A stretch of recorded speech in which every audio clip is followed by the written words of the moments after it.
Let me first ask you for your big picture impression. This is a very disruptive decision. Some people have called it bold. Others have said that it is absolutely, in a sense, bad news for the economy. How do you see, sir, this decision? Uh, I don't see it as a bad decision at all. We have to distinguish between uh, avoidable losses and unavoidable losses, which may result from a big decision like this.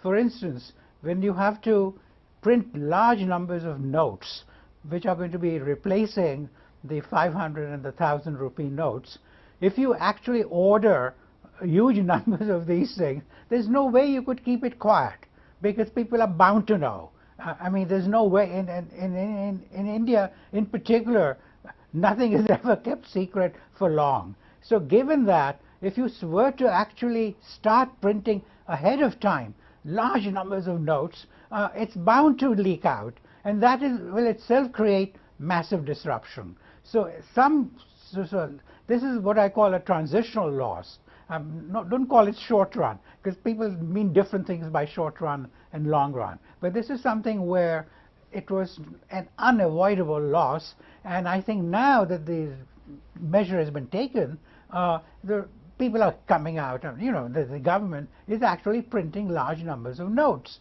and so it is what I would call a transitional loss.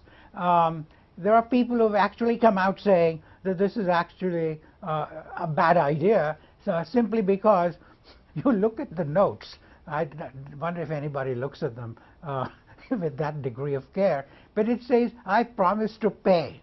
Now, so some economists have actually pointed out, wrongly in my opinion, that this amounts to an abrogation of the obligation to pay.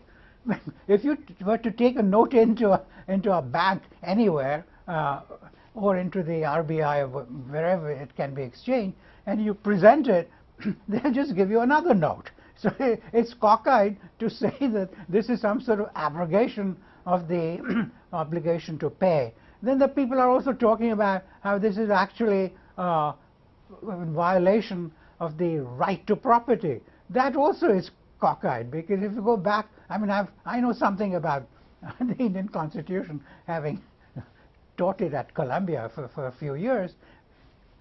Amendment 1 was actually passed way back to enable us to actually impound property in a social cause.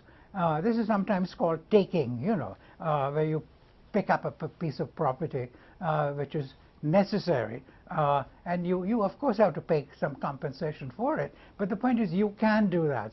So zamindari abolition, the purses, the privy purses of the princes and so on.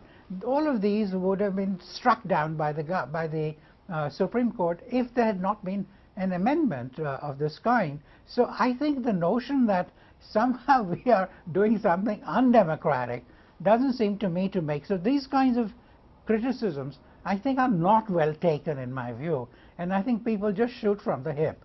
But this doesn't mean there are no problems which we have to worry about.